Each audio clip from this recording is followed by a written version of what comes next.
Welcome to the sinister side, where dark stories and hidden truths come to light. Before we begin, tell us in the comments which country you're watching from and what time of day it is for you. Now, let's uncover the sinister side. Don't forget to subscribe and hit the bell so you never miss a chilling story. Brazil, early 18th century. The jungle whispered secrets to those who listened. Long before the ships with sails blackened by smoke and salt came to Brazil's coasts, the forests were alive with stories, with creatures that moved between the sunlight and shadow, and with people who revered, feared, and respected the power of the land. It was in one such corner of the dense Atlantic rainforest, far from colonial settlements and sugarcane plantations, that a child was born who would come to rewrite the very notion of human strength, longevity, and legacy. They called him Dryfoot, not because of cruelty or jest, but because, even as a newborn, he seemed untouched by misfortune, untouched by the muck and mud that clung to the forest floor like an unyielding cloak. Where others slipped, he grasped. Where the forest ensnared, he escaped. Even in the first months of life, elders whispered that this child was not like others. His mother, a woman of striking resolve and quiet strength, had felt from the first moment of his birth that the child carried the forest itself in his bones. She had labored through the humid nights under a canopy so thick that sunlight fell in fractured beams, and when he came into the world, his cry, deep, resonant, almost unnatural, echoed through the grove, startling parrots and monkeys alike. Neighbors and kin came to see the newborn, some smiling with awe, others furrowing brows in superstition. The child's hands were broad and his feet long even for an infant, a peculiar prelude to the legend he would become. The women of the village murmured, "The forest has given us a child of power," while the elders, more cautious, muttered prayers and cautions to the spirits of the land. As he grew, the whispers only grew louder. By the time he could walk, his strides seemed too long for a child his age. Where other children stumbled over roots and rocks, he crossed the undergrowth as though the jungle itself had shifted beneath him, laying a steady path.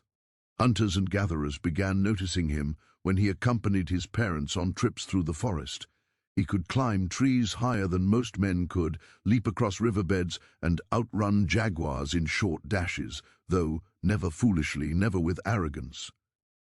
The villagers treated him with a mixture of awe and caution. Children ran from him in playful fear, unsure whether he was friend or a force of nature. Adults spoke in low tones, telling stories of the boy with dry feet who did not tire, who could carry more than any man, who could survive where others would falter.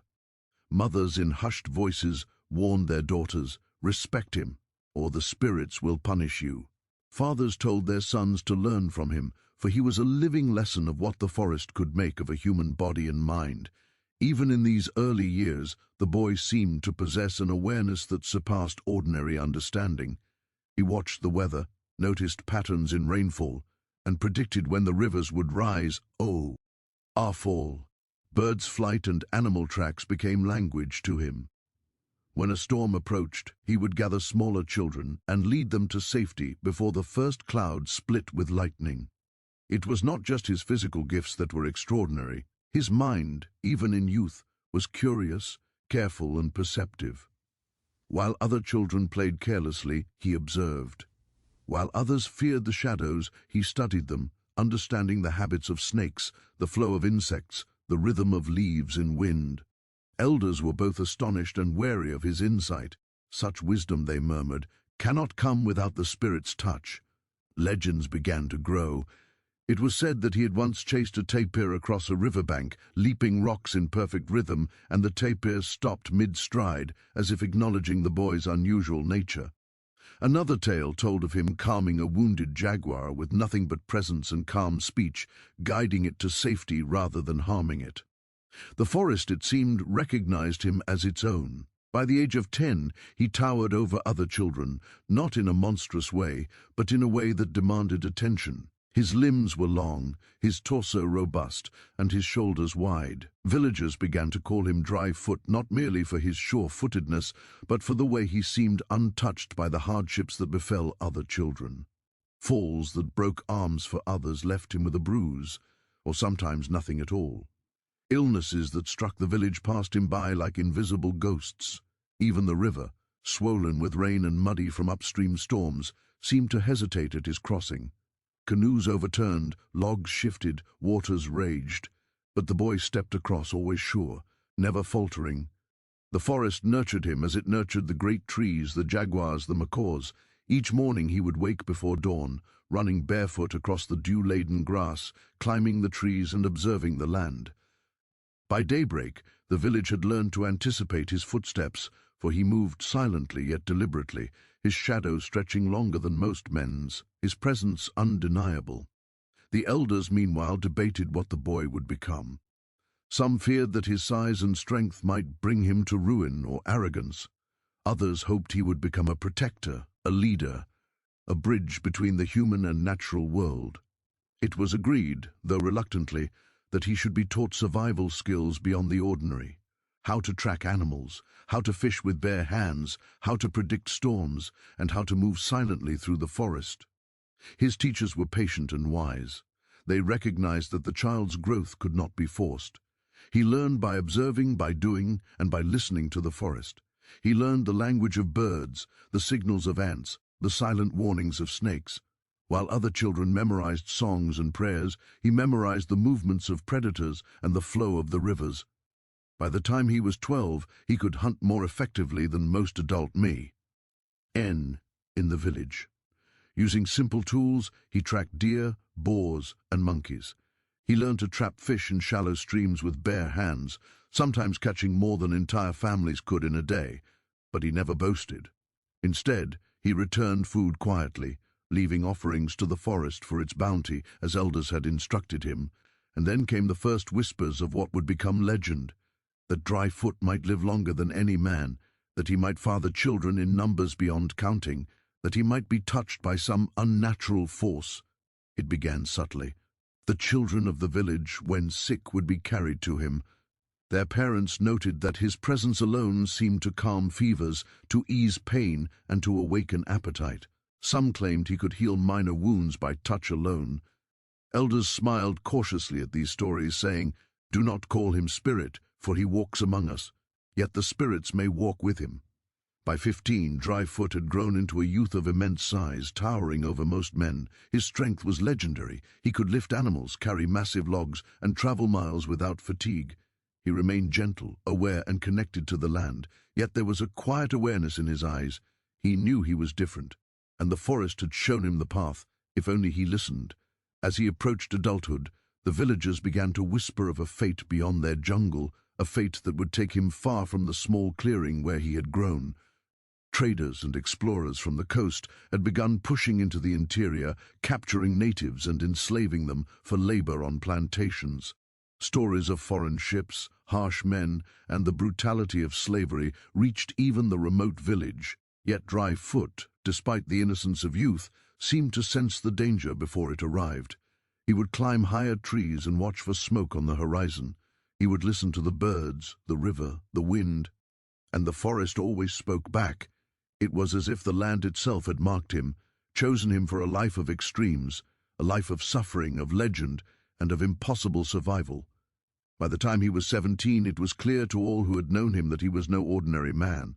His frame, his strength, his intellect, and his connection to the forest set him apart. The jungle had molded him into something extraordinary, a giant of body and mind, a living bridge between human and nature, and a boy whose fate would stretch across decades in ways no one could imagine. The elders, with a mixture of pride and fear, whispered among themselves, "He will live long, and the forest will not forget him. He will carry the legacy of many lives, yet walk alone in his trials. And when the world outside finds him, it will never be the same." Thus ended the first chapter of Dryfoot's life, a child of the jungle, shaped by the forest, touched by mystery, and destined for a story so bizarre that it would echo across generations. The jungle that had nurtured Dryfoot now seemed like a far, agile memory. Its dense foliage, the whispers of birds and insects, the soft beds of moss and leaf litter, all that had been his sanctuary was now a distant dream, fading behind the terrifying roar of foreign voices. Traders had come, ships had docked along the distant coast. And, like shadows of inevitability, men had pushed into the interior, capturing the unwary, the innocent, the extraordinary. Dryfoot was 17, towering and strong beyond measure, but even his connection to the forest could not shield him from the merciless greed of men who saw human life as profit, flesh as commodity, and strength as currency. It began subtly. One morning, while tracking a river's bend, he noticed unusual tracks in the mud, crude, deep, unlike the footprints of jaguars or deer. His sharp instincts flared, but he did not yet understand the threat. He followed the trail cautiously, curiosity battling suspicion, until he emerged on the edge of the village and saw them, men with dark skin and pale faces, strangers adorned with weapons, knives glinting in the sun, and chains dangling from their belts. The villagers tried to hide, but the men were relentless. Panic swept through the small clearing. Mothers screamed. Children clung to their parents. Even the elders, wise and cautious, could not repel the intruders. Dryfoot, in the chaos, understood instinctively this was no hunting of animals, no challenge of the forest. It was a human war, and he was its prey. The first strike was sudden. A rope darted toward him, aimed not to entangle a child but to control a force of nature. Dryfoot leapt, moving with the fluid grace of a panther. He avoided the rope, ducked behind a tree, and prepared to flee. But the men were many. They had nets, clubs, and trained hounds. The dogs, though smaller than jaguars, were relentless and cunning. Within moments, Dryfoot was surrounded. He fought with astonishing strength. Limbs flailed, hands struck, and his powerful legs kicked away attackers. He could have killed them all, but the elders' teachings had instilled in him a strange moral restraint.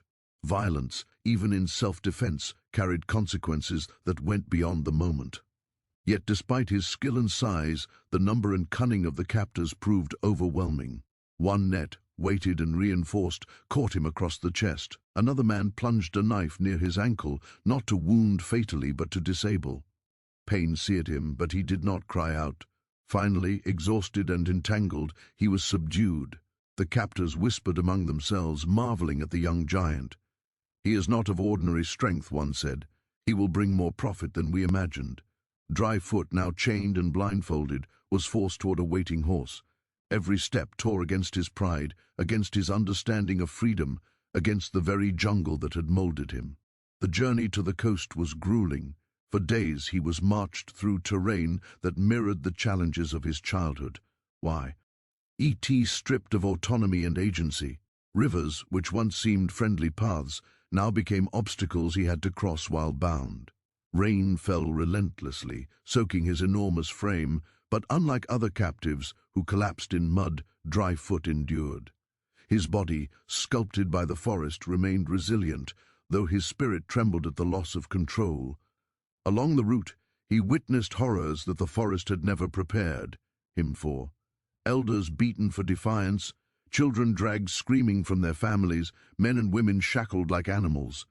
Each sight burned into his consciousness. Yet even here, in chains and captivity, he noticed patterns. He observed the guards' weaknesses, the moments when they became inattentive, the ways that fatigue could be exploited. Knowledge, he realized, was a weapon as vital as strength. Upon reaching the coast, Dryfoot was shoved aboard a ship bound for the sugar plantations. The vessel was small, crowded, and stank of sweat, blood, and despair. Men, women, and children huddled together in fear. The chains that bit into his skin were heavy, yet lighter than the weight of hopelessness that filled the hold. He noticed the suffering of others, the desperation in their eyes, and felt a strange kinship. Even as a captive, he was part of a larger struggle for survival. During the long voyage, Dryfoot's extraordinary size drew attention. Some sailors gawked, whispering about a giant among men, while others eyed him warily, afraid of the raw strength he could unleash. But he remained calm, learning the routines, listening to the whispers, noting when and where guards were lax. Each observation was a seed for later survival. The ship creaked under the weight of men, cargo, and secrecy. Storms battered the hull. Many prisoners fell ill, succumbed to fever, or were crushed beneath the chaos. Dryfoot, for reasons no one could explain, remained unbroken. Where others weakened, he endured. The sailors muttered superstitiously that the boy was protected by spirits. Upon arrival at the plantation, Dryfoot faced a world harsher than the jungle. The plantation stretched across acres of sugarcane, overseen by overseers whose cruelty was notorious. The sun beat down mercilessly, cutting through the thick humidity. Workers bent under the weight of labor, their backs raw, their hands blistered. Many succumbed to exhaustion, disease, or punishment. Dryfoot's size made him both invaluable and dangerous. Overseers exploited his strength for heavy labor, carrying massive loads of cane, lifting barrels of sugar, and breaking stones along the riverbank. But they also feared him. A single misstep, a surge of anger, and he could destroy men and machinery alike. Some whispered that he was cursed, others whispered that he was chosen by the forest. For Dryfoot, survival required more than strength. It required restraint. Every day he balanced defiance and obedience, using his mind to avoid unnecessary punishment while silently asserting his humanity in ways the overseers could not fully comprehend. Despite the horrors, Dryfoot's legend grew. Other slaves whispered about his strength, his resilience, and the strange aura that seemed to protect him from injury and death. Some claimed he could carry twice the weight of a normal man without strain. Others told stories of him moving silently through the cane fields at night, helping those who were beaten, sharing morsels of food, or comforting the dying. It was during these years that the first seeds of the myth of his longevity were planted. He survived injuries that should have been fatal. Illnesses that claimed younger men seemed to leave him untouched. Observers, both enslaved and free, began to say he was more than human. Even the overseers, hardened and cruel, noticed. One man remarked, "If this one lives long enough, he will see the turn of a century." Others laughed, thinking it a jest. But in the quiet of his thoughts, Dryfoot considered it seriously. He had endured the jungle, the capture, the voyage, and the cruelty of men. Perhaps, he reasoned, the forest had indeed marked him for a life longer than most could imagine. Yet life on the plantation was not merely labor. It was a school in human behavior. Dryfoot observed patterns, which overseers could be reasoned with, which slaves were allies, which paths led to secret water sources, and how to navigate the rigid hierarchy without drawing fatal attention. He learned how to survive psychologically, understanding that strength alone would not save him. Observation, patience, cunning, and restraint became as vital as the muscles in his arms and legs. He also learned the fragile threads of community. Even in chains, bonds formed. Fellow slaves whispered advice, shared stolen food, and protected each other when overseers were inattentive. Dryfoot, in turn, became a quiet guardian. His presence alone could intimidate potential aggressors, while his intelligence guided those less capable through perilous work and the constant threat of punishment. Years passed, and Dryfoot grew into a man of colossal size and uncanny resilience. He became the subject of fear, awe, and rumor. Travelers passing through the region told stories of a giant among slaves, a man whose strength defied nature, whose endurance seemed supernatural, and whose presence carried a sense of otherworldly calm. Some said he was immortal. Others claimed he could father dozens, even hundreds of children if allowed. The truth was less fantastical but equally remarkable. Dryfoot endured, survived, and began to plan a life beyond the chains. The plantation, in its cruelty, had forged him into something extraordinary, a man who combined the wisdom of observation with the raw power of the forest, a survivor whose future would be as bizarre as it was remarkable. He was no longer just a boy of the jungle, he was a giant in the eyes of all who saw him, a figure whose legend had only begun life on the plantatio. N was a test in every sense of the word. Sunlight blazed down on the endless fields of sugarcane, scorching backs and blistering skin. Water was scarce, food meager, and disease hung like a shadow over every corner of the sprawling estate. For most men, women, and children trapped in bondage, survival was measured not in triumph, but in hours, in breaths, in the slow avoidance of cruelty that could end life instantly. For Dryfoot, survival meant something more: endurance, observation, and adaptation. He had been chained and beaten, yet even in suffering his body seemed to resist the tolls of labor that felled ordinary men. Injuries healed faster than they should have. His lungs drew air as though strengthened by the very mountains he had left behind. His bones, long and dense, seemed impervious to fracture. Those who watched him, both enslaved and free, whispered in disbelief, "How could one man withstand so much and remain unbroken?" The early days of his survival required cunning. Overseers prided themselves on enforcing discipline through fear and intimidation. Dryfoot quickly learned the subtle rhythms of cruelty, when lashes were delivered in bursts, when hunger rations were withheld, when men were pushed to exhaustion. Observing carefully, he discovered that strength alone could not protect him from the lash or the whip. Timing, anticipation, and psychological strategy were essential. He began to maneuver within the plantation's hierarchy without drawing deadly attention. He allowed lesser tasks to appear to slow him down, masking the extraordinary power in his limbs. He avoided conflict when unnecessary, but remained always ready. One misjudged act could lead to death, yet patience became his shield. Hunger was a constant companion. Meals were small, sometimes little more than a handful of maize or boiled roots. But Dryfoot, raised in the jungles of Brazil, had learned to recognize edible plants, roots and fruits that others ignored. In secret, he would gather berries, fish in small streams, or harvest roots that would not be noticed by overseers. These small acts of ingenuity kept him alive and allowed his energy to remain intact for work and defense. Night brought its own hazards. Punishment did not cease with darkness. The overseer's patrols were as unpredictable as the wind, yet in the shadows Dryfoot found familiarity. The forest, or what remained of it near the edges of the plantation, whispered guidance. Every rustle of leaves, every movement of rodents and snakes, became a language he could read. He would move silently, avoiding detection, ensuring he could recover from the day's exertions while preparing for the next. Injuries were inevitable. A misstep on wet cane stalks could result in bruised limbs. Falls from loading barrels could fracture bones. But Dryfoot's endurance was extraordinary. A deep gash on his arm once left overseers certain he would be incapacitated for days, yet by the next morning he labored again. Blood dried and bruises beginning to fade. Fellow slaves watched in awe, while some began to claim that he was touched by the spirits, protected by forces beyond human comprehension.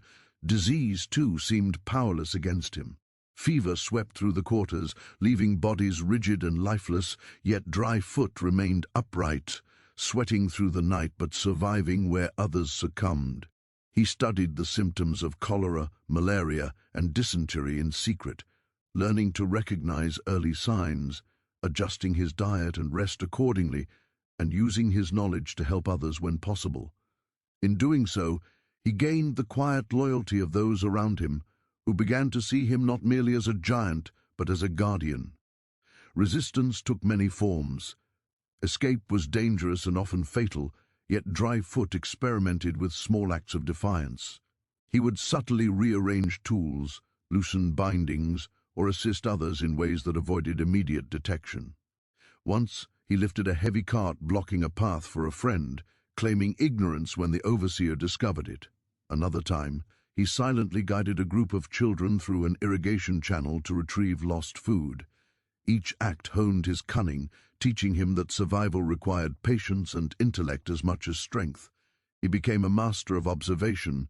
He noted patterns in overseer behavior, timing, and favor, learning when to work with zeal and when to feign weakness.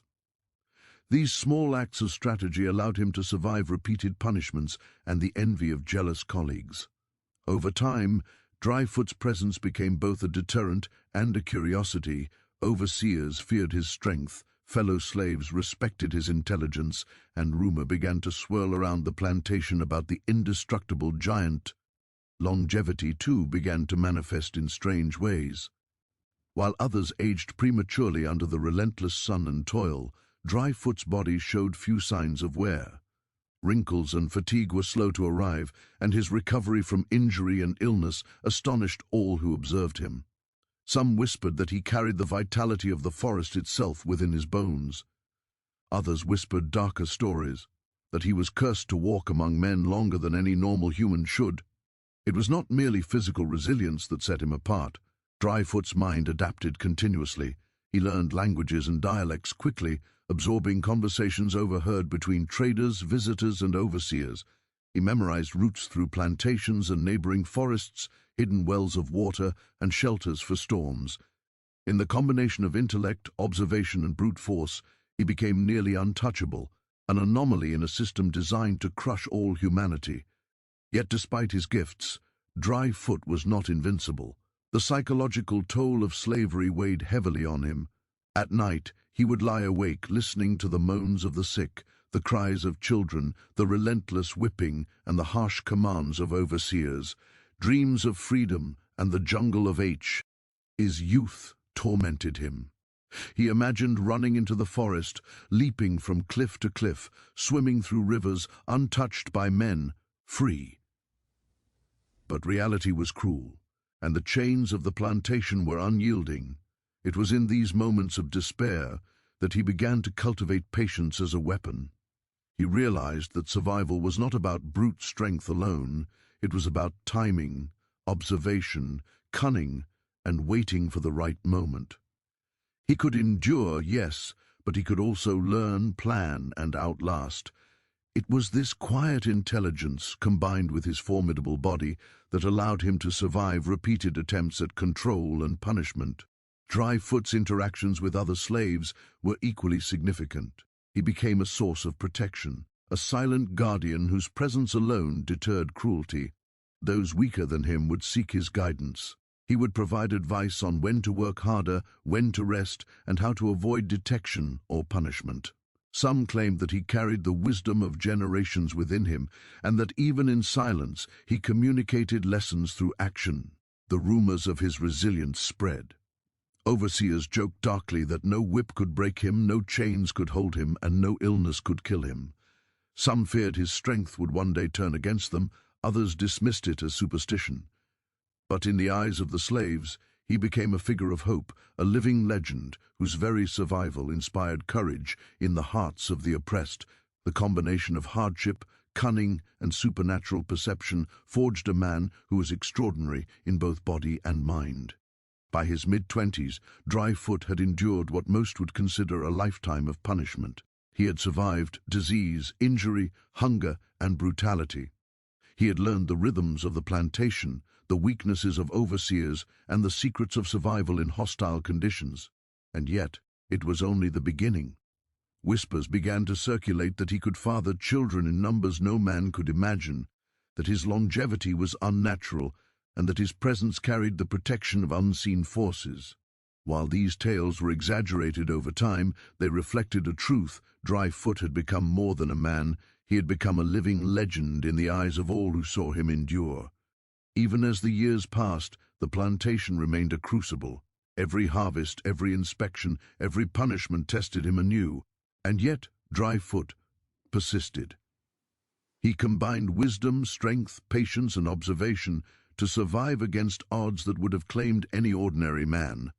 In doing so, he laid the foundation for the most remarkable chapters of his life, a life that would span more than a century, produce hundreds of children, and leave a legacy that blurred the line between myth and reality.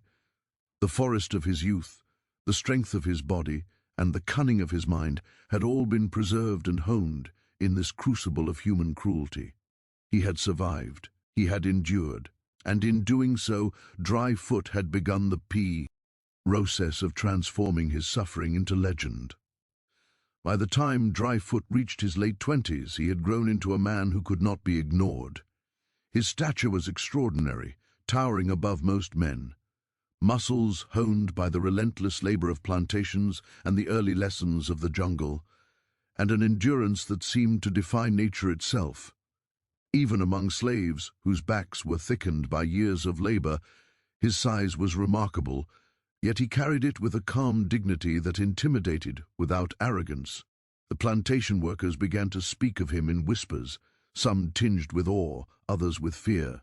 "He is no ordinary man," they would say. "He is a giant, a force that neither whip nor chain can tame."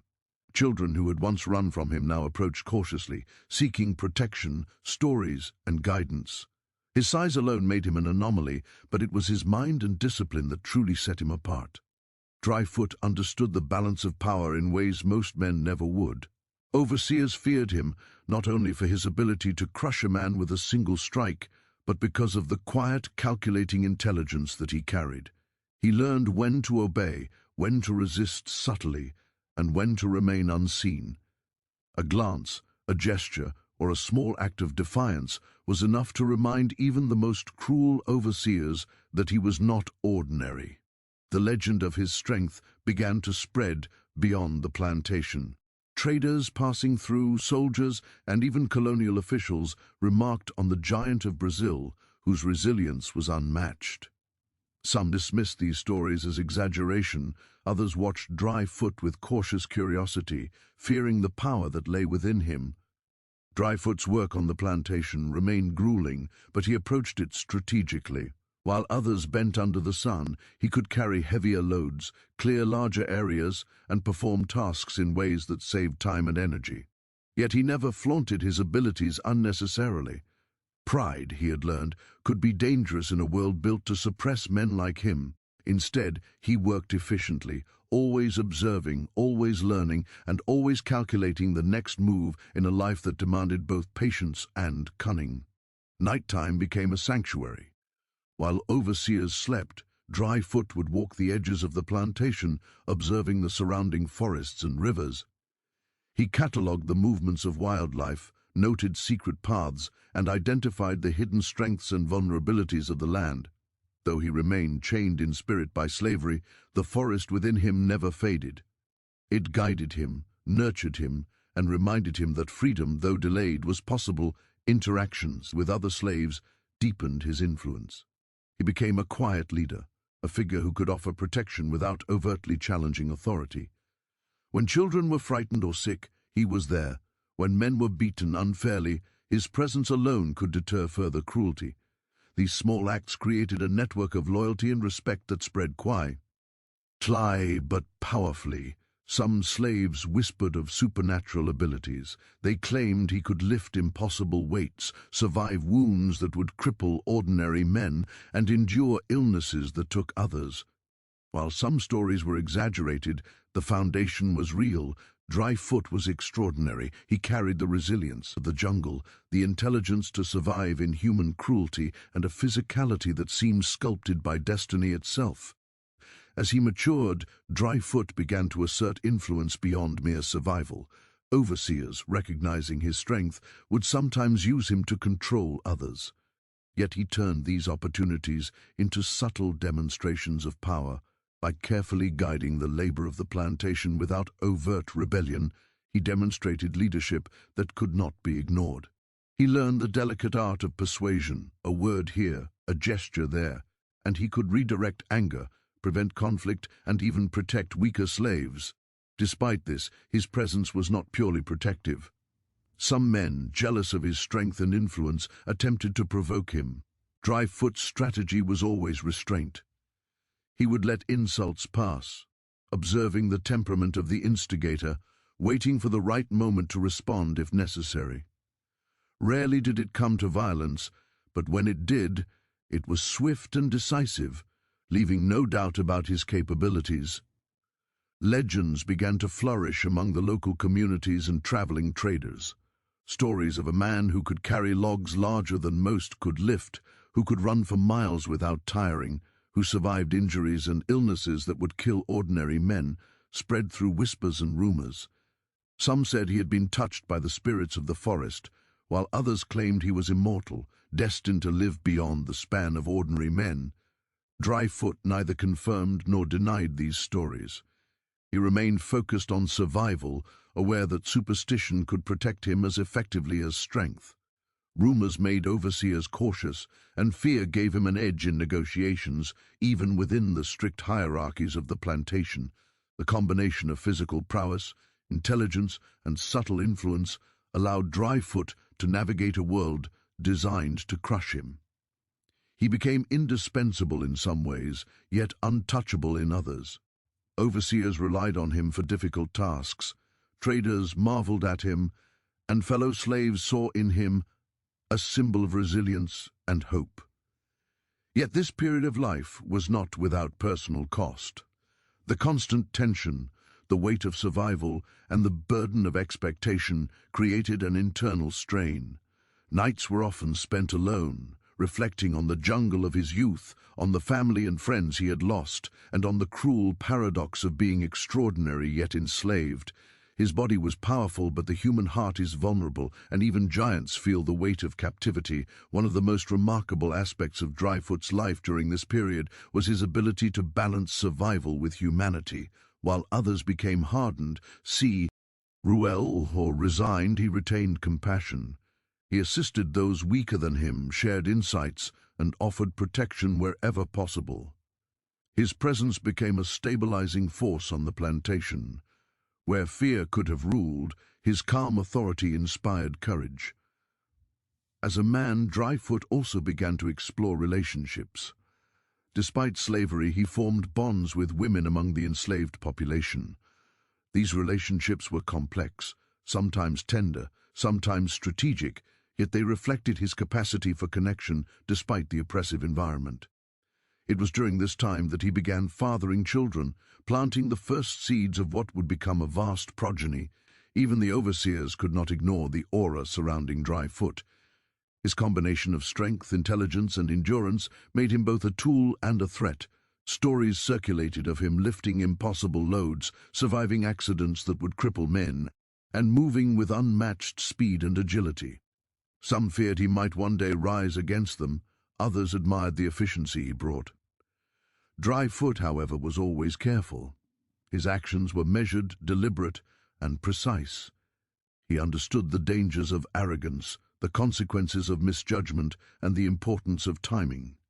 Every day, he balanced survival with influence, power with discretion, and strength with patience. By the time he reached his mid-30s, Dryfoot had fully earned his legendary status. Among slaves, he was a protector and a teacher, a symbol of endurance and wisdom. Among overseers, he was a man to be respected, feared, and managed carefully. His fame began to spread beyond the plantation, whispered in neighboring villages and carried by travelers who marveled at tales of the Brazilian giant. He had become more than a man. He was a living legend. Yet, even as he inspired awe and respect, he remained grounded, aware that survival depended on vigilance, humility, and understanding. The jungle of his youth, the hardships of slavery, and the lessons of endurance had shaped him into a giant not only in stature but in character. In those years, Dryfoot's legend began to intertwine with myth. Stories circulated that he could survive injuries, father dozens of children, and live for centuries. Some claimed that he moved with the strength of a jaguar and the cunning of a serpent. Others whispered that he was immortal, touched by the spirits of the forest that had shaped him as a child. Whether true or exaggerated, these stories reflected a reality. Dryfoot had become extraordinary in every sense. He was truly the giant among men. Even amidst the relentless toil of the plantations and the harsh oppression of slavery, life had a way of pressing forward. It was in this unforgiving world that Dryfoot, the giant of legend, began another chapter of his extraordinary existence. Fatherhood. Unlike his feats of strength or survival, this chapter was quiet, intimate, and yet no less remarkable. By his 30s, Dryfoot had begun to form relationships that would eventually give rise to a family unlike any the world had seen, one that would grow to include over 200 children. The beginnings were modest. Among the enslaved population, bonds were often forged not from freedom or choice, but from shared hardship and mutual dependence. Dryfoot's presence, his strength, and his quiet leadership drew women and men to him. In him, they saw protection from cruelty, guidance in survival, and an aura that commanded respect. Women of the plantation found in him not only physical power, but also a rare gentleness, an intelligence that promised safety, and the capacity for care in a life dominated by suffering. His first relationships were cautious, discreet, and guided by necessity as much as affection. The plantation, with its rigid hierarchy and constant surveillance, allowed little room for emotional or romantic freedom. Yet Dryfoot managed to navigate these complexities. He was careful to ensure that his bonds did not bring harm to those he cared for. In subtle ways, he offered protection, shared food and knowledge, and created spaces, however small, for intimacy and family life. The children born in those early years were remarkable even in infancy. Many inherited his unusual size and strength, growing rapidly in ways that astonished the community. It was not merely physical traits that were passed down, but also a resilience and cleverness that mirrored Dryfoot's own. Parents whispered among themselves, "The forest has touched these children as it touched him." And so the legend began to extend into the next generation. Life on the plantation remained arduous. Daily labor was still brutal, and disease and punishment were constant threats. Yet Dryfoot managed to create pockets of stability for his growing family. He taught mothers and children how to find safe water, identify edible roots and fruits, and navigate the dangerous fields with greater security. His influence spread quietly, creating a network of interdependence that allowed families to survive, even thrive, in small ways that the overseers could not fully understand. The magnitude of his reproductive legacy, however, was unprecedented. Over decades, Dryfoot fathered children with multiple women across the plantation. Some unions were rooted in affection, others in necessity and protection, yet all were touched by his extraordinary vitality. By the time he reached middle age, whispers of the number of his offspring began to circulate. 100, 150, 200. Though exact counts were impossible, the sheer scale of his progeny was a testament to his enduring vigor. Raising children in slavery was fraught with challenges. Families were often separated, children sold, and bonds tested by the cruelty of masters. Dryfoot, however, was determined to maintain connections whenever possible. He would often take children under his protection, ensuring their safety during particular by harsh periods of labor or punishment. In doing so, he became a living emblem of resilience for the plantation community, not only a giant of strength, but a giant of heart. The children of Dryfoot grew quickly, many inheriting his remarkable physicality. Stories circulated of toddlers who could lift weights heavier than ordinary adults, of youths whose endurance and cunning mirrored that of their father. These children became both a source of pride and a symbol of hope for the enslaved community. Their very existence challenged the narratives of weakness and subjugation imposed by the plantation system. Yet fatherhood was not solely a matter of physical legacy. Dryfoot understood the importance of wisdom, patience, and guidance. He taught his children the lessons that the forest had taught him: observation, patience, and respect for the natural world. He shared strategies for survival, how to evade danger, and how to endure hardship without succumbing to despair. These teachings, though quiet and subtle, formed the backbone of a remarkable lineage, ensuring that his children were not only physically extraordinary, but also mentally resilient. Despite the oppressive environment, Dryfoot fostered a sense of community among his extended family. Children shared knowledge, supported one another, and formed bonds that would endure despite the ever-present threat of separation. Mothers found in him a source of strength and protection, and the bonds he cultivated extended far beyond the immediate family. Over time, his children became interconnected through both blood and guidance, creating a network that spanned the plantation and, eventually, neighboring areas. The sheer scale of his reproductive legacy brought both challenges and complications. Managing relationships across multiple households required discretion and strategy. Dryfoot had to navigate jealousy, rivalry, and social tensions, balancing affection with pragmatism. Yet his intelligence and foresight allowed him to maintain harmony. He intervened when conflicts arose, mediated disputes, and ensured that the children grew up in as safe an environment as the plantation would allow. His influence became so profound that, in many ways, the social fabric of the enslaved community was subtly shaped by him. As the years passed, the legend of Dryfoot's family began to spread. Stories reached other plantations, neighboring villages, and eventually traders and officials. People spoke of a man who fathered hundreds of children, whose offspring inherited his strength and cunning, and whose presence provided protection and hope. These tales, often exaggerated in retelling, solidified his status as a figure of almost mythical proportions, yet Dryfoot himself remained humble and grounded. He did not seek fame or recognition. His actions were motivated by survival, care for his family, and the quiet pursuit of freedom.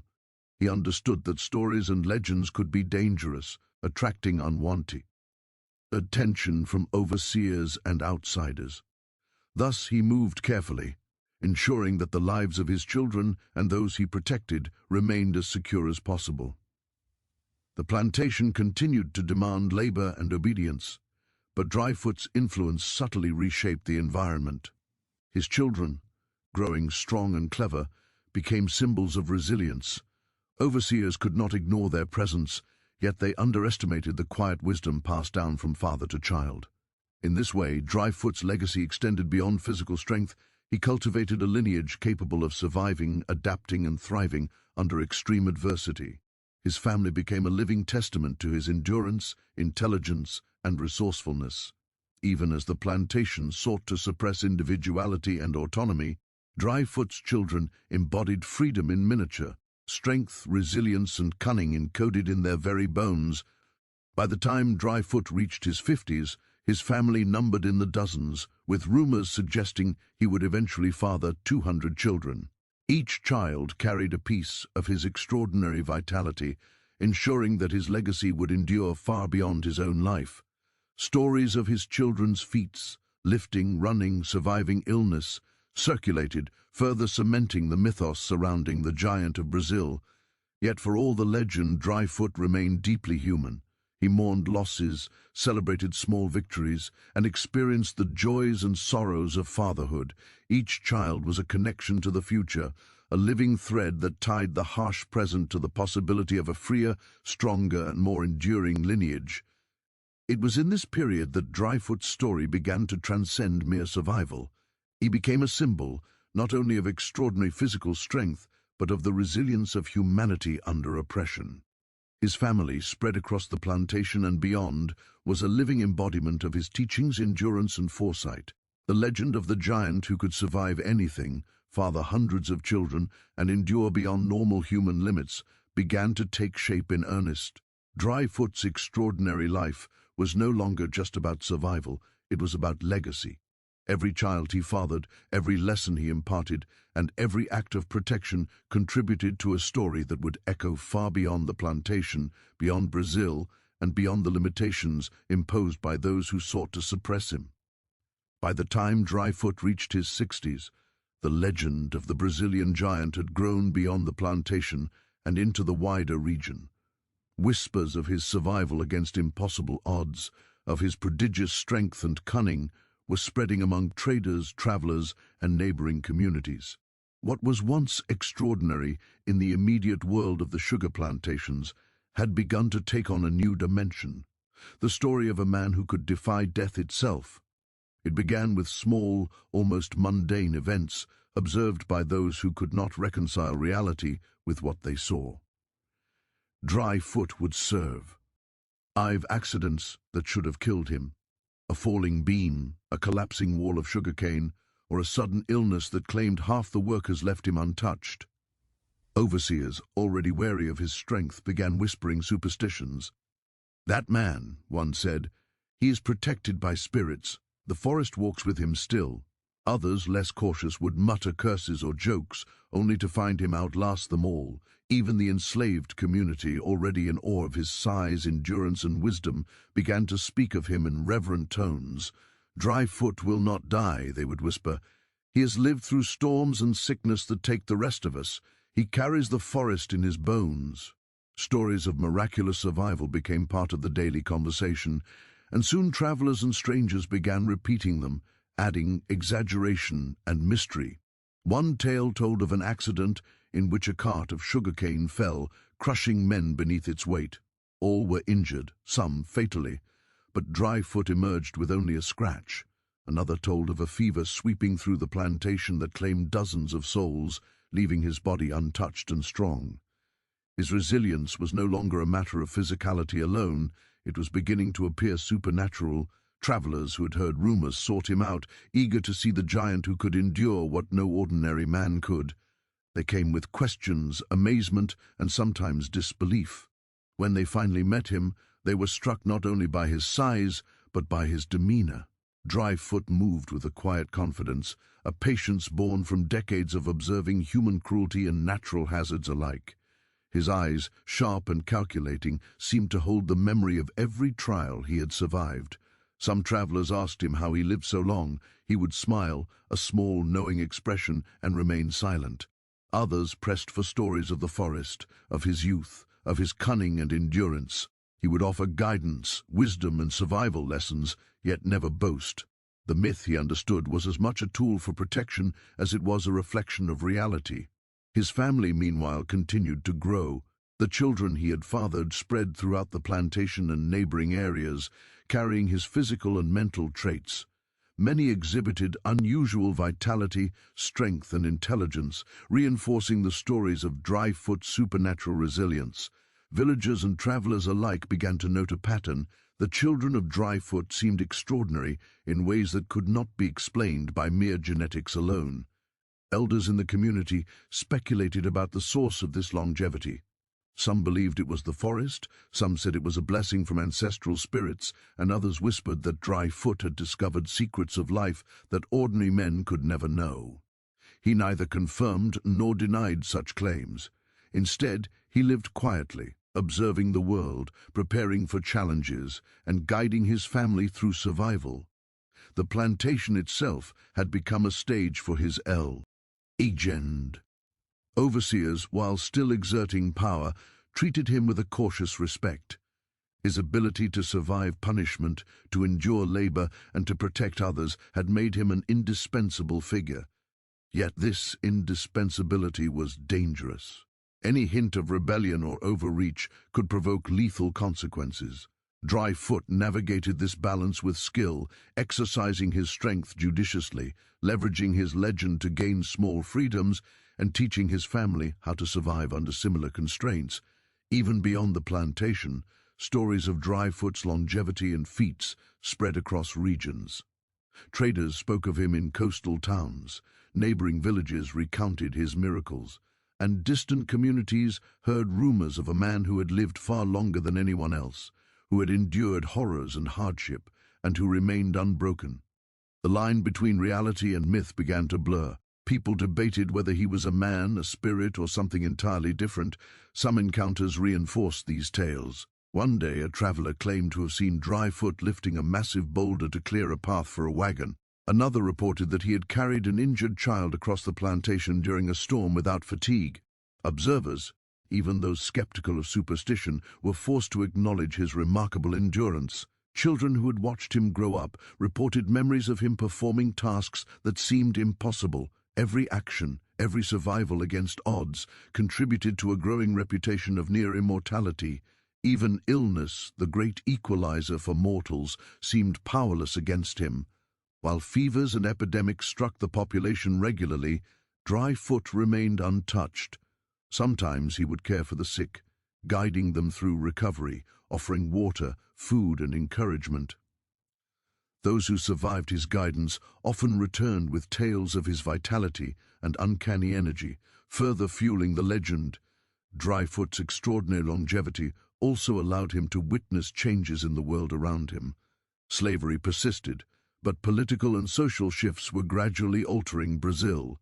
Emancipation movements, the arrival of new technologies, and the changing colonial economy all unfolded over decades. While others aged, faltered, and died, Dryfoot remained strong, observing, learning, and adapting. His survival became a bridge across generations, connecting the history of the plantation with the present and future. He also became a repository of memory. He remembered every event, every person, every injustice and act of kindness.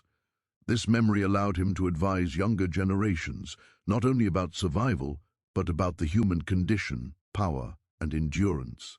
The wisdom of a century began to reside in one man, a living archive of experience. Stories of Dryfoot's encounters with death itself became part of folklore. Some claimed he had survived attacks by wild animals that would have killed ordinary men.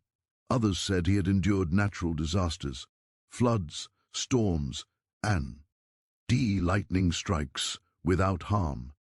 Each story reinforced the perception of him as someone untouched by the ordinary limitations of human life. People speculated endlessly.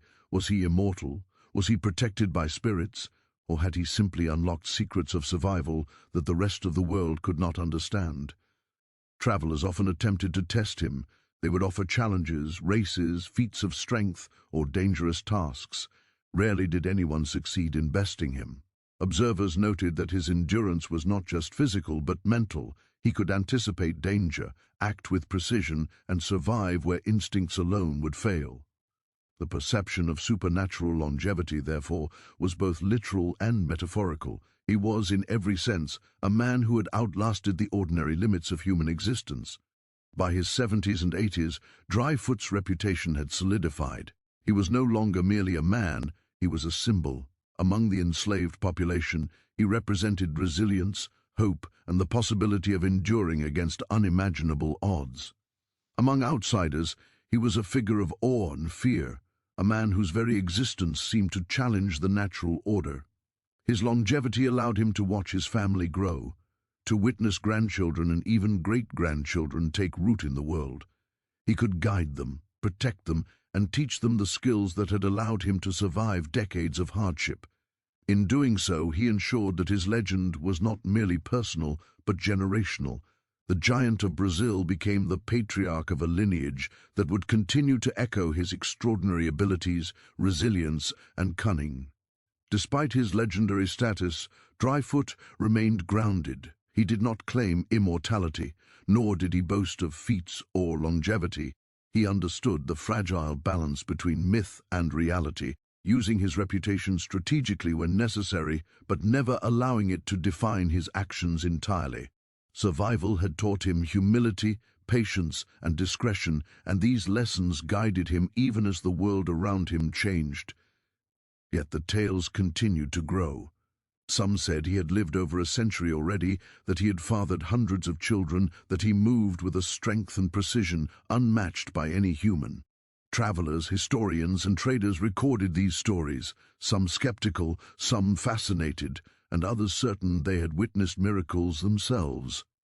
Over time, Dryfoot's life began to blur the line between history and legend, fact and myth. In this era of supernatural perception, Dryfoot also became a teacher. He passed on strategies of survival, both practical and philosophical, to his family and community. Observing patterns in human behavior, the natural world, and the systems of oppression, he imparted lessons that extended beyond physical strength. Wisdom, caution, foresight, and resilience became part of his legacy. By combining extraordinary physical ability with intelligence, patience, and foresight, Dryfoot became a living embodiment of endurance.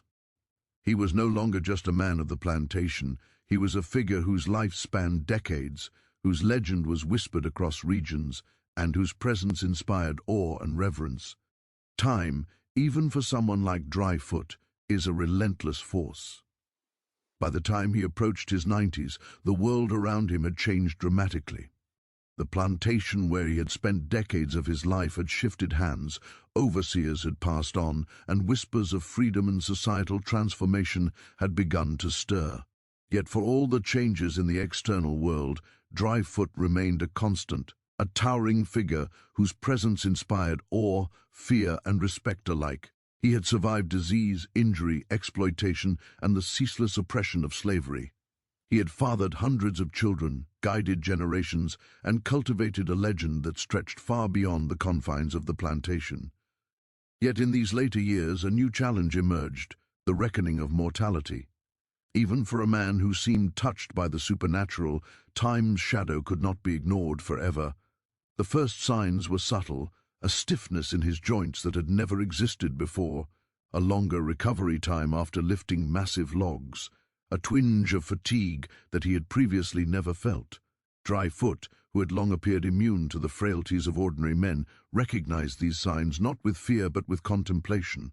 For decades, he had relied on strength, cunning, and observation to survive. Now he realized that patience and wisdom were more crucial than ever. Despite these warnings, he remained active. His stature and presence still commanded respect, and his family and community depended on him. Children and grandchildren sought his guidance. The workers watched his every movement, and even strangers traveling through the region spoke in hushed tones about the giant who had endured for nearly a century. His influence remained unparalleled, but the shadow of age was undeniable. It was during this time that Dryfoot faced challenges not just from the natural course of aging, but from the outside world. The political and social climate of Brazil was shifting. Abolitionist movements were gaining momentum, colonial authorities were losing control over remote regions, and rival families or opportunistic traders occasionally tested the boundaries of his influence. Threats that once could be handled by sheer strength now required strategy, diplomacy, and foresight. One such confrontation occurred when a wealthy landowner attempted to seize part of the territory where Dryfoot's family lived. Men arrived with weapons, expecting intimidation to suffice. But Dryfoot, even in advanced age, moved with the authority of a man who had survived more than a lifetime of dangers. His voice, deep and commanding, issued warnings. His eyes, sharp and calculating, surveyed the intruders. Though he no longer relied solely on physical power, his reputation did much of the work. The men hesitated, uncertainty flick, caring across their faces. The confrontation was resolved not through violence, but through negotiation. Dryfoot's wisdom, tempered by decades of survival, allowed him to preserve the safety of his family and territory. He had learned that influence was often more potent than brute force, a lesson his long life had continually reinforced. As time pressed on, Dryfoot began to reflect on his legacy. Hundreds of children had been born from his line, and many of them had inherited his extraordinary vitality and intelligence. Grandchildren and great-grandchildren were thriving, carrying forward the lessons of survival, cunning, and resilience that he had imparted. He recognized that his story was no longer confined to his own feats, but lived on through generations. Stories of his deeds continued to spread. Some were factual, recounting feats of strength, endurance, or clever survival strategies. Others blurred into legend, accounts of miraculous escapes, interactions with spirits of the forest, or the capacity to survive illness and injury that would have killed ordinary men. These stories, while sometimes exaggerated, captured the essence of Dryfoot's life, a life that defied ordinary limits and inspired awe across the region. Yet the final reckoning was not merely about external threats or social upheaval, it was deeply personal. Dryfoot confronted the reality of mortality in ways that no man could avoid. He felt the gradual weakening of muscles, the slowing of reflexes, and the inevitable fatigue that accompanied his advanced age. For a man who had relied on strength and endurance for decades, these changes were profound. Despite this, Dryfoot faced the challenge with characteristic wisdom and patience. He adapted his routines, relying more on strategy, observation, and delegation than brute force. He taught younger generations to carry the weight of labor, guiding them through tasks he once performed effortlessly. In doing so, he ensured that his family and community could continue to thrive even after his physical decline. One of the most remarkable aspects of this period was Dryfoot's ability to maintain relevance despite aging. Many men of extraordinary strength lose influence as their physical power wanes, but Dryfoot's combination of wisdom, reputation, and strategic thinking allowed him to remain central in both family and community matters. Disputes were resolved under his guidance, conflicts were navigated with his counsel, and his presence alone continued to command respect. This period also allowed for introspection. Dryfoot considered the extraordinary breadth of his life, the jungle of his youth, the brutality of slavery, the survival of countless dangers, and the creation of a vast family. He contemplated the lessons learned, the mistakes made, and the wisdom accumulated over nearly a century of living.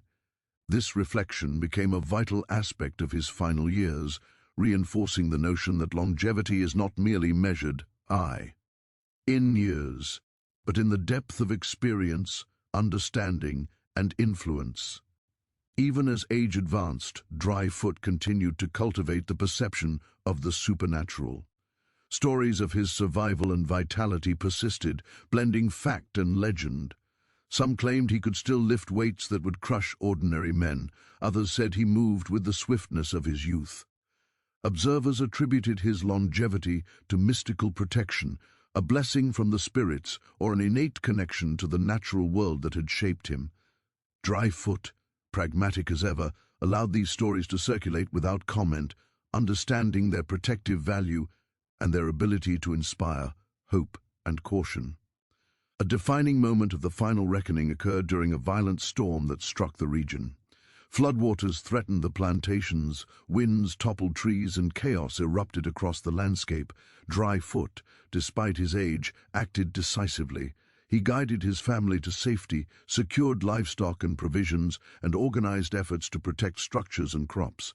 His actions, combining intelligence, foresight, and remaining physical strength, prevented disaster from becoming catastrophe. Witnesses remarked that he moved with the power and authority of a man decades younger, reinforcing the legend of his near immortality. This event became a symbol of his enduring influence.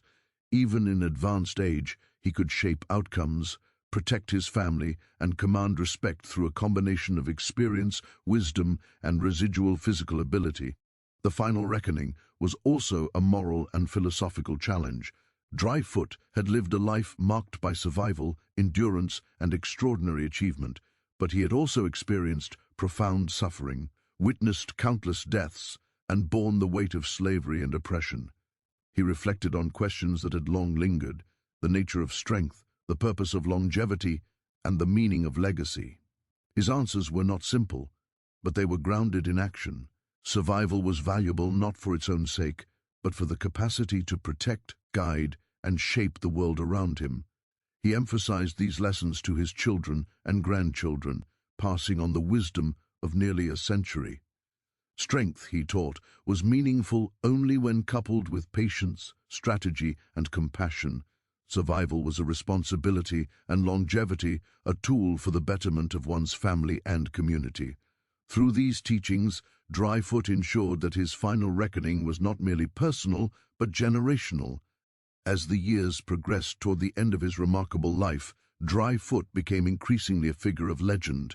Travelers, historians, and local communities recounted tales of his feats, survival, and family. Some accounts were factual, some exaggerated, and others mystical, yet all captured the essence of a man who had lived through extraordinary circumstances, defied conventional limits, and created a legacy that would endure far beyond his own lifetime. Dryfoot, in his final years, embodied the reconciliation of life and legend. He had faced the brutality of slavery, survived countless hazards, fathered an unparalleled number of children, and guided generations.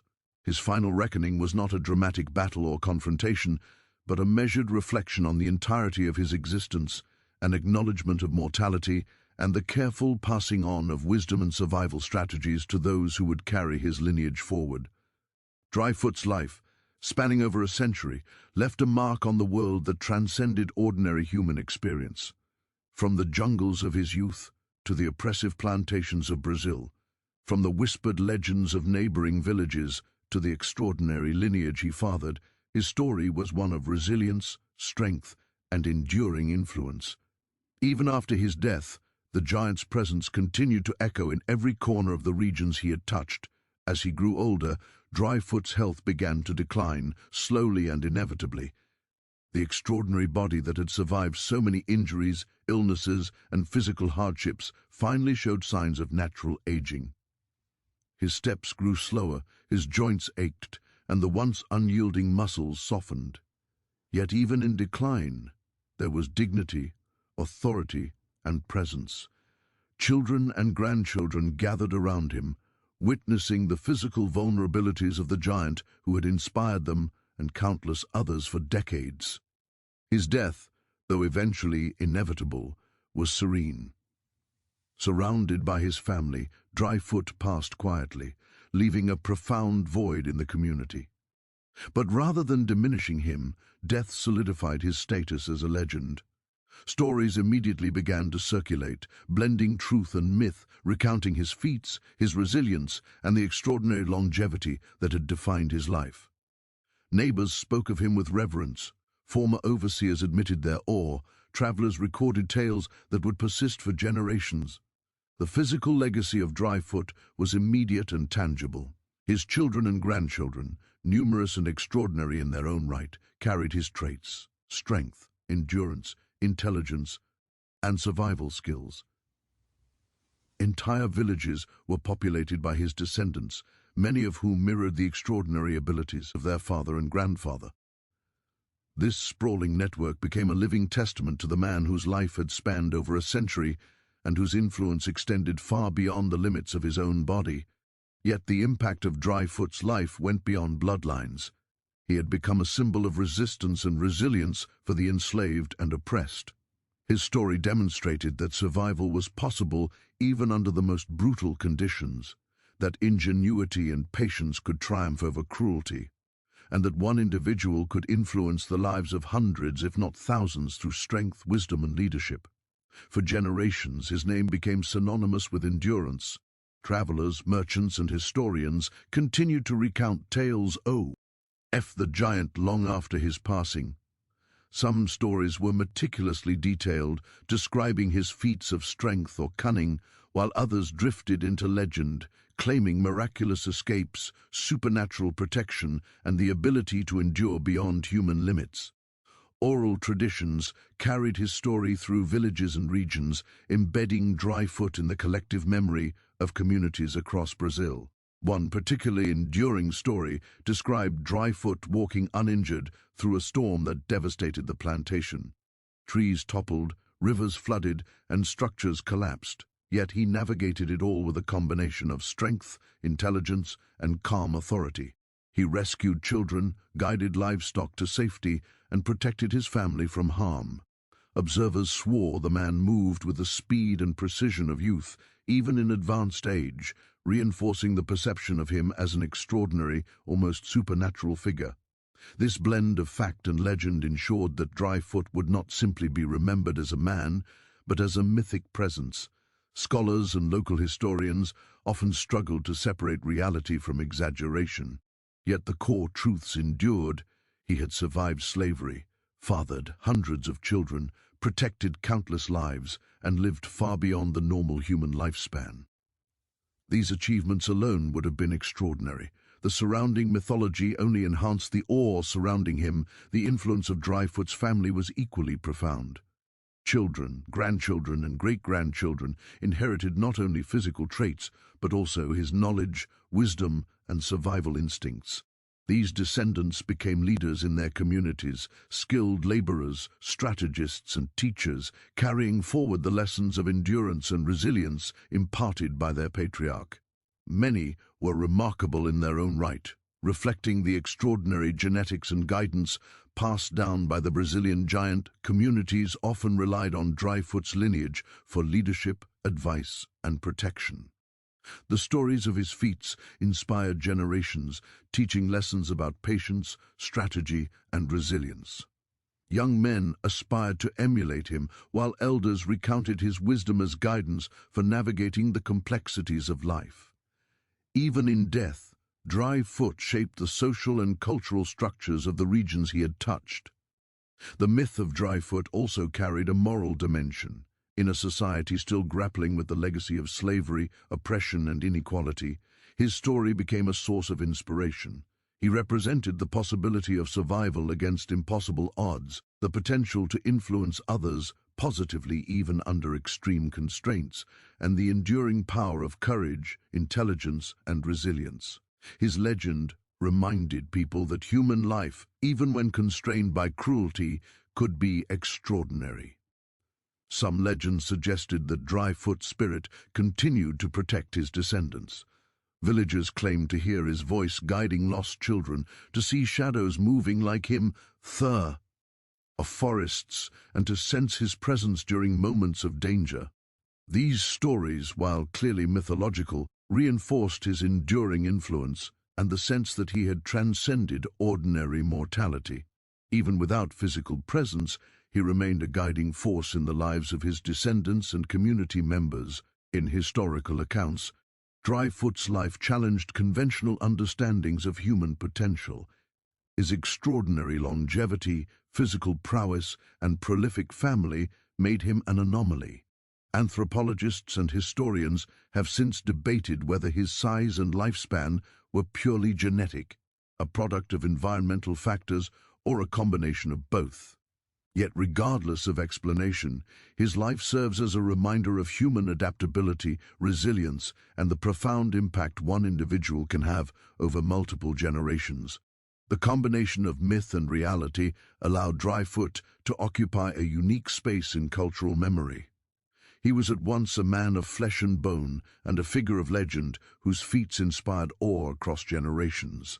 His life demonstrated that legends are not merely stories, but reflections of extraordinary reality, amplified by human imagination and the desire to honor remarkable achievements. One of the most remarkable aspects of his legacy was the continuity of his family. Hundreds of descendants inherited not only physical traits, but also the values, wisdom, and resilience that Dryfoot had embodied. Families preserved stories of his guidance, strategies for survival, and principles for leading a life of endurance. These oral histories ensured that even as the original giant passed from the world, his influence persisted vividly in the lives of those he had touched. His progeny, scattered across plantations, towns, and regions, became living monuments to his life. They carried forward his teachings, extended his influence, and embodied the qualities that had made him extraordinary: intelligence, cunning, physical strength, and an indomitable will to survive. Through them, Dryfoot's legacy transcended mortality, transforming into a lineage that would endure for centuries. Even today, the story of Dryfoot continues to inspire fascination. Scholars, folklorists, and historians have recorded his life, exploring the boundaries between fact and legend. The tales of a man who survived slavery, fathered hundreds of children, and endured more than a century of hardships are extraordinary in their own right. When combined with the myths of supernatural protection and miraculous longevity, the story becomes timeless, a symbol of human resilience and potential. Dryfoot's life offers lessons that resonate across cultures and eras. It demonstrates the power of endurance in the face of adversity, the importance of wisdom and strategy alongside physical strength, and the enduring impact one life can have on countless others. His story is both historical and mythic, a testament to the extraordinary capacity of humans to survive, adapt, and inspire. In conclusion, the legacy of Dryfoot, the Brazilian giant, is multifaceted. He was a survivor, a protector, a father, a leader, and a symbol. His life spanned more than a century, encompassing hardship, triumph, and extraordinary achievements. Through his children, grandchildren, and great-grandchildren, his influence persists, extending the story of a man whose existence defied expectation and inspired generations. The myths surrounding him, tales of supernatural longevity, unimaginable strength, and wisdom beyond human comprehension, serve to underscore the truth at the heart of his story, that Dryfoot's life was extraordinary, not because he escaped mortality, but because he used his years to endure, protect, and inspire. He transformed the tragedy of slavery into a living legacy, leaving a mark that history and legend alike continue to honor. Dryfoot's life, in the end, is a story of resilience, humanity, and enduring influence, a reminder that legends are born not from fantasy alone, but from the extraordinary reality of human courage and survival.